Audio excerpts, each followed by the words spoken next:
ಇದು ಹಿಂದೆ ಒಂದು ಸರಿ 2019 ಅಲ್ಲಾಗಿತ್ತು.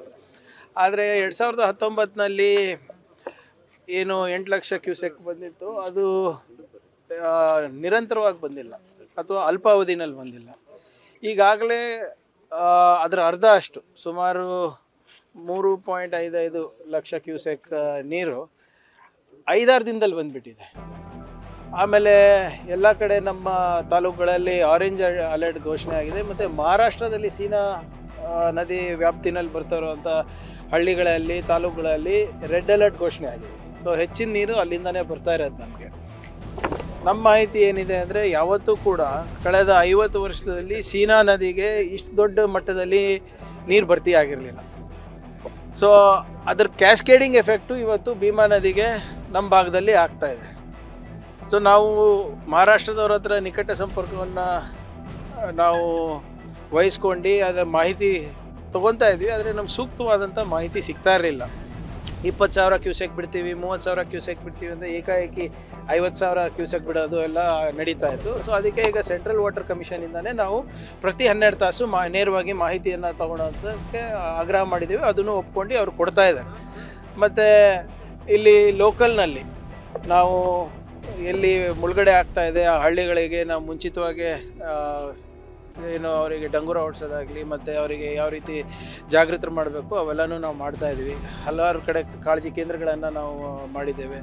ಮತ್ತು ಎಲ್ಲೆಲ್ಲಿ ಮುಳುಗಡೆ ಆಗ್ತಾ ಇದೆ ಆ ಪ್ರದೇಶಗಳಿಗೆಲ್ಲ ಜನರು ಹೋಗಬಾರ್ದು. ಮತ್ತು ವಿಶೇಷವಾಗಿ ಇಲ್ಲಿ ನಮ್ಮ ಅಫ್ಜಲ್ಪುರ್ನಲ್ಲಿ ಸಂಗಮ ಅಂತೇನಿದೆ, ಅಲ್ಲಿ ಸಾಕಷ್ಟು ಭಕ್ತಾದಿಗಳು ಬರ್ತಾಯಿದ್ದಾರೆ.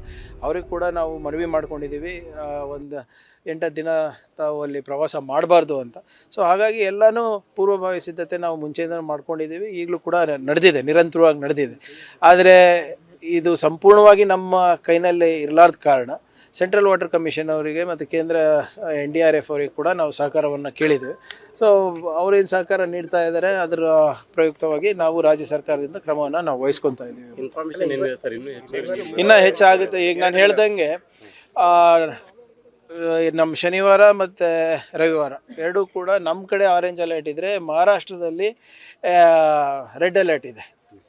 ಈಗಾಗಲೇ ನಾನು ಹೇಳ್ದಂಗೆ 3.55 ಲ್ಯಾಕ್ ಕ್ಯೂಸೆಕ್ಸ್ ಬಿಡ್ತಾ ಇದ್ದಾರೆ. ಇನ್ನು ಅದಕ್ಕಿಂತ ಹೆಚ್ಚಾಗೋದು ಸಹಜ. ನನ್ನ ಪ್ರಕಾರ ಏನಿದೆ ಅಂದರೆ, ಸ್ವಲ್ಪ ನಮ್ಮ ಇಂಜಿನಿಯರ್ಸ್ ಅವರೆಲ್ಲ ಹೇಳೋದು 2019 ಹತ್ತಿರ ಹೋಗ್ಬೋದು ಅಂತ. ನಾನು ಹೇಳ್ದಂಗೆ ಆವಾಗ ಸ್ಟ್ಯಾಗರ್ಡ್ ಇತ್ತು, ಈಗ ಏಕಾಏಕಿ 5 ದಿನದಲ್ಲೇ ಇದೆ ಹೀಗಾಗಿದೆ. ಸೊ ಅದನ್ನು ನಾವು ಕ್ಲೋಸ್ ವಾಚನ್ನು ನಾವು ಮಾಡ್ತಾ ಇದ್ದೀವಿ. We will ensure. ಈಗಾಗಲೇ SDRF ಟೀಮ್ಗಳನ್ನು ನಾವು ಪ್ಲೇಸ್ ಮಾಡಿದ್ದೀವಿ. NDRFದು ಅರ್ಧ ಬಟಾಲಿಯನ್ ಕೂಡ ನಾವು ಈಗಾಗಲೇ ಆಗ್ರಹ ಮಾಡಿಸಿ ಇಲ್ಲೂ ಕೂಡ ಸ್ಟೇಷನ್ ಮಾಡಿಸಿದ್ದೀವಿ. ಮತ್ತು ಅವರಿಗೆ ಬೇಕಾಗಿರುವಂಥ ಎಲ್ಲ ಸಂಪನ್ಮೂಲಗಳನ್ನು ನಾವು ಒದಗಿಸ್ಕೊಟ್ಟಿದ್ದೇವೆ. ಮತ್ತು ಸಂತ್ರಸ್ತರಿಗೆ ವಿಶೇಷವಾಗಿ ಅವರಿಗೆ ಏನು ಬಿಸಿ ಊಟದ ಕಾರ್ಯಕ್ರಮವನ್ನು ಕಾಳಜಿ ಕೇಂದ್ರದಲ್ಲಿ ನಡೀತಾ ಇದೆ. ಮತ್ತು ಎಲ್ಲಿ 2 ದಿನದ ಹಿಂದೆ ಮಳೆ ಬಿದ್ದಿತ್ತು, ನೀರೆಲ್ಲ ಮನೆಗೆ ಹೋಗಿದ್ದು, ಅದನ್ನು ರಿಸೀಡ್ ಆಗಿರೋದ್ರಿಂದ ಮನೆಗೆ ಹೋಗ್ತಾಯಿದ್ರೆ ಅವ್ರಿಗೆ ಕೂಡ ಈಗಾಗಲೇ 3,000 ದಿನಸಿ ಕಿಟ್ಗಳನ್ನು ಮಾನ್ಯ ಸಂಸದರು ಜಿಲ್ಲಾಧಿಕಾರಿಗಳ ಮನವಿ ಮೇರೆಗೆ ಅದನ್ನು ಕೂಡ ಇವತ್ತಿಂದ ಪ್ರಾರಂಭ ಮಾಡ್ತಾಯಿದ್ದೀವಿ. ಸೊ ಒಟ್ಟಾರೆ ಎಲ್ಲ ರೀತಿಯಾದಂಥ ಸಹಕಾರ ನಾವು ಜನರಿಂದ ಕೇಳ್ತಾ ಇದ್ದೀವಿ. ಮತ್ತು ನಮಗೆ ಏನು ಮಾಹಿತಿ ಇದೆ ಅದು ಪಾರದರ್ಶಕವಾಗಿ ನಾವು ಜನರ ಹತ್ರ ತಲುಪಿಸ್ತಾ ಇದ್ದೀವಿ. ಸೊ ಯಾರು ಕೂಡ ಆತಂಕ ಪಡೋದ ಅವಶ್ಯಕತೆ ಇಲ್ಲ. ನಮ್ಮ ಜಿಲ್ಲಾಡಳಿತ ಮತ್ತು ಸ್ಥಳೀಯ ಎಲ್ಲ ಮುಖಂಡರಿರ್ಬೋದು, ಪ್ರತಿನಿಧಿಗಳಿರ್ಬೋದು, ಮತ್ತು ಅಧಿಕಾರಿಗಳಿರ್ಬೋದು ಜನರ ಸೇವೆಗೆ ಇದ್ದಾರೆ. ಹೌದು, ಅದೇ ಆರೆಂಜ್ ಅಲರ್ಟ್ ಅಂದರೆ ನಮ್ಮಲ್ಲೂ ಏನು ಈಗ ನೋಡಿ ವಾತಾವರಣ ಹೆಂಗೆ ಜಿಟಿ ಮಳೆ ಬೆಳಿಗ್ಗೆಯಿಂದ ಬೀಳ್ತಾ ಇದೆ, ಇನ್ನೂ ಹೆಚ್ಚಾಗುವ ಸಾಧ್ಯತೆ ನಾಳೆ ಇದೆ.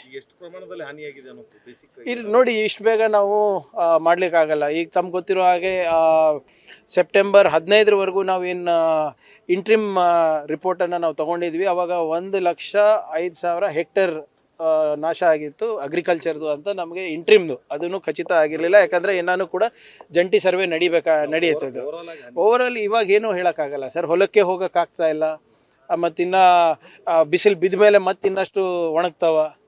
ಸೊ ಇಷ್ಟು ಬೇಗ ನಾವು ಹೇಳೋಕ್ಕಾಗೋದಿಲ್ಲ. ನಾವು ಮಾನ್ಯ ಮುಖ್ಯಮಂತ್ರಿಗಳಿಗಾಗಲೇ ನಾವು ಮನವಿ ಮಾಡ್ಕೊಂಡಿದ್ದೇವೆ, ಕಂದಾಯ ಸಚಿವರಿಗೂ ಕೂಡ ಮನವಿ ಮಾಡ್ಕೊಂಡಿದ್ದೇವೆ. ನಮ್ಮ ಜಿಲ್ಲೆಗೆ ಇನ್ನೂ ಸ್ವಲ್ಪ ಕಾಲಾವಕಾಶ ಬೇಕಾಗ್ತದೆ ಬೆಳೆ ಹಾನಿಯನ್ನು ನಾವು ಡಿಟರ್ಮೈನ್ ಮಾಡಲಿಕ್ಕೆ. ಮತ್ತು ಇನ್ಶೂರೆನ್ಸ್ ಕಂಪನಿಗಳ ಹತ್ರನೂ ನಾವು ಮಾತಾಡ್ಕೊಂಡು ಅವರು 72 ತಾಸು ಒಳಗಡೆ ಕೊಡಬೇಕು ಅಂತ ಅವ್ರದ್ದು ಇದು ಇದ್ದಾರೆ. ಆದರೆ ನಾವು ಅವರಿಗೆ ಭಾಳ ಸ್ಟ್ರಿಕ್ಟಾಗಿ ಹೇಳಿದ್ದೇವೆ, 72 ತಾಸು ಆಗೋದಿಲ್ಲ. ಏನು ನಮ್ಮ ಪರಿಸರ ವಿಕೋಪದಿಂದ ಇನ್ನೂ ನಮಗೆ ಹೊಲಕ್ಕೆ ಹೋಗೋಕ್ಕೆ ಆಗ್ತಾ ಇಲ್ಲ ಅಂತ ಅವರು ಕೂಡ ಒಪ್ಕೊಂಡಿದ್ದಾರೆ. ಆನ್ಲೈನ್ ಆಫ್ಲೈನ್ ಎರಡೂ ಅರ್ಜಿಗಳನ್ನು ನಾವು ಸ್ವೀಕಾರ ಮಾಡ್ತಾ ಇದ್ದೀವಿ. ನಮ್ಮೆಲ್ಲ ಅಗ್ರಿಕಲ್ಚರ್ ಆಫೀಸರ್ಸು, ಹಾರ್ಟಿಕಲ್ಚರ್ ಆಫೀಸರ್ಸು ಮತ್ತು ಕಂದಾಯ ಇಲಾಖೆಯ ಎಲ್ಲ ಅಧಿಕಾರಿಗಳು ಆನ್ ಫೀಲ್ಡ್ ಇದ್ದಾರೆ. ಅದೆಲ್ಲನೂ ಕೂಡ ಮಾಹಿತಿ ಇನ್ನೂ ಬರ್ತದೆ. ಯಾಕಂದರೆ ಈಗ ನೀರು ಹೆಚ್ಚುತ್ತಾ ಇರೋದೇ ಹಳ್ಳಿಗಳು ಜಾಸ್ತಿನೇ ಆಗ್ತಾಯಿವೆ. ಅದೆಲ್ಲನೂ ಕೂಡ ಈಗ DC ಕಚೇರಿನಲ್ಲಿ ನಾನು ತಮ್ಗೆಲ್ಲರಿಗೂ ಆಹ್ವಾನ ಮಾಡಿದ್ದೀನಿ. ಅಲ್ಲಿ ಸಂಪೂರ್ಣವಾದಂಥ ಮಾಹಿತಿ ಕೊಡ್ತೀನಿ. ಪ್ರಕೃತಿನ ತಡಿಲಿಕ್ಕೆ ಆಗೋದಿಲ್ಲ. ಬಹಳಷ್ಟು ನೀರು ಬಂದಾಗ ಮಹಾರಾಷ್ಟ್ರದವ್ರು ಬಿಡ್ತಾರೆ, ಅದನ್ನು ತಡೆಯೋಕ್ಕೂ ಆಗೋದಿಲ್ಲ. ಆದರೆ ಬೇಸಿಗೆ ಕಾಲದಲ್ಲಿ ಒಂದು ಹನಿ ನೀರು ಬಿಡು ಅಂತ ನಮ್ಮ CM ಅವ್ರು ಪತ್ರ ಬರೆದ್ರು ಅವ್ರು ಗಣನೆ ತಗೊಂಡಿಲ್ಲ. ಈ ನೋಡಿ, ಇವಾಗ ಇಲ್ಲ, ಅದಾಗಲೇ ಹೇಳಿದ್ದೀವಿ. ಈ ಬಚಾವತ್ ಕಮಿಷನ್ ಪ್ರಕಾರ ಅವ್ರು ಏನು ಮಾಡಬೇಕು ಏನೇನಿಲ್ಲ ಅಂತ ತಮ್ಗೆ ನೆನಪಿದ್ರೆ ಖರ್ಗೆ ಸಾಹೇಬ್ರು ಇರಿಗೇಷನ್ ಮಿನಿಸ್ಟರ್ ಇದ್ದಾಗೂ ಭಾಳ ಸ್ಟ್ರಾಂಗ್ ಆಗಿ ಅದನ್ನ ವಿರೋಧ ಮಾಡಿಸಿ ಅಲ್ಲಿ ಏನು ಅನಧಿಕೃತವಾಗಿ ಕೆನಾಲ್ಗಳು ಕಟ್ಟಿದ್ದಾರೆ, ಅನಧಿಕೃತವಾಗಿ ಅವರಾದಂಥ ಒಂದು ಕೆರೆ ನಿರ್ಮಾಣಗಳು ಮಾಡಿದ್ದಾರೆ. ಅದ್ರ ಬಗ್ಗೆ ನಾವು ಮಾಡಿದ್ದೀವಿ. ಈಗ ನಮ್ಮ ಜನರ ಸಂಕಷ್ಟದಲ್ಲಿದೆ. ಫಸ್ಟ್ ಅದ್ರ ಬಗ್ಗೆ ಗಮನ ಕೊಡೋಣ. ಆಮೇಲೆ ನಮ್ದು ಏನು ಅಂತಾರಾಜ್ಯ ವಿವಾದಗಳಿದೆ ಅದೆಲ್ಲನೂ ಕೂಡ ಏನು ಬಚಾವತ್ ಕಮಿಷನ್ ರಿಪೋರ್ಟ್ ಇರ್ಬೋದು, ಬೇರೆ ಬೇರೆದಿರ್ಬೋದು, ಕಾನೂನಾತ್ಮಕವಾಗಿ ನಾವು ಯಾವ ರೀತಿ ನಾವು ಮುಂದುವರಿಬೇಕು, we will take action. September 17ನೇ ತಾರೀಕು ಅವರೇ ಬಂದು ನಂಗೆ ಧನ್ಯವಾದ ಹೇಳಿದಲ್ಲ ಇನ್ಶೂರೆನ್ಸ್ ಕೊಡೋಕ್ಕೆ, BJP ಅಧ್ಯಕ್ಷರು. ಆ ಫೋಟೋನು ಹಾಕಕ್ಕೆ ಹೇಳಿ. 17ನೇ ತಾರೀಕು BJP ಬ್ಲಾಕ್ ಅಧ್ಯಕ್ಷರುಗಳು ಬಂದು CM ಅವರಿಗೆ ನನಗೆ ಧನ್ಯವಾದನೂ ಅವರು ಹೇಳಿದ್ರಲ್ಲ ಇನ್ಶೂರೆನ್ಸ್ ಬಂದಿದ್ದಕ್ಕೆ ಅಂತ. ಅವ್ರದ್ದು ಕೆಲಸ ಇಲ್ಲ ರೀ. ಅವ್ರಿಗೆ ನನ್ನ ಹೆಸರು ತೊಗೊಂಡಿಲ್ಲ ಅಂದರೆ ಪ್ರಮೋಷನ್ ಹೆಂಗೆ ಸಿಗ್ತದೆ ಅವರಿಗೆ?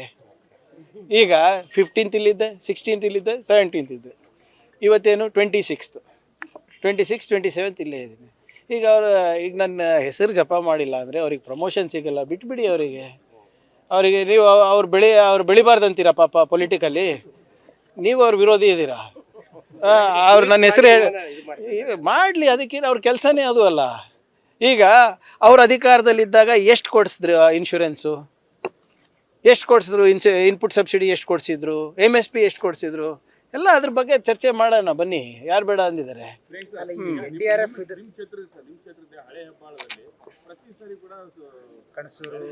ಎಲ್ಲ ಸೇಮ್ ಅಫ್ಜಲ್ಪುರ್ ಥರನೇ ಇವ್ರೆ. ಅದೇನು ಪ್ರತಿ ಸರಿ ಅಂತಲ್ಲ. ಯಾರು ಇಲ್ಲ, ಲಾಸ್ಟ್ ಟೈಮ್ ಕೂಡ ನಾವೇ ಮಾತಾಡಿದಾಗ ಅವರು ಒಲ್ಲಂದಿ. ಅದಕ್ಕೆ ಹೊಸ ಹೆಬ್ಬಾಳು ಅಂತಲೇ ಮಾಡಿದ್ವಲ್ಲ. ಹಳೆ ಹೆಬ್ಬಾಳು ಅದ, ಹೊಸ ಹೆಬ್ಬಾಳು ಅದ. ನಾವು ಪ್ರತಿ ಸರಿ ನಾವು ಹೊಸ ಹೆಬ್ಬಾಳಿಗೆ ಮೂವ್ ಆಗ್ರಿ ಅಂದರೆ ಸ್ವಲ್ಪ ಜನರು ಏನು ಇನ್ನೂ ಅದು ನಿಮ್ಗೆ ಗೊತ್ತಲ್ಲ, ಸ್ವಲ್ಪ ಇಮೋಷ್ನಲಿ ಅಟ್ಯಾಚ್ ಇರ್ತಾರೆ. ಅದು ಹೋಗೋಕೆ ಸ್ವಲ್ಪ ಆತಂಕ ಇದೆ. ಹೋದ ಬಾರಿನೂ ನಾವೇ ಹೋಗಿ ಅವರಿಗೆ, ಈಗ ಶಾಸಕನಾದ್ಮೇಲೆ 3 ಸರಿ ನಾನೇ ರಿಕ್ವೆಸ್ಟ್ ಮಾಡ್ಕೊಂಡಿದ್ದೀನಿ. ಬಟ್ ಅದು ಏನೇ ಇದ್ರೂ ಕೂಡ ಇದು ಪ್ರಕೃತಿ ಇದರಲ್ಲಿ ನಾವು ಯಾರು ಕಂಟ್ರೋಲ್ ಮಾಡ್ಲಿಕ್ಕೆ ಆಗಲ್ಲ. ವಿ ವಿಲ್ ಟೇಕ್ ಅದೆಲ್ಲನೂ ಹೇಳ್ತೀನಿ ಸರ್. ದಯವಿಟ್ಟು ಅಂಕಿಅಂಶ ಕೊಟ್ಟಿದ್ದೆ ಇದು ಐ ವಿಲ್ ಟೆಲ್ ಯು. ಈಗ ನನ್ನ ಮನವಿ ಏನಂದರೆ ದಯವಿಟ್ಟು DC ಕಚೇರಿಗೆ ಬನ್ನಿ, we will discuss this further.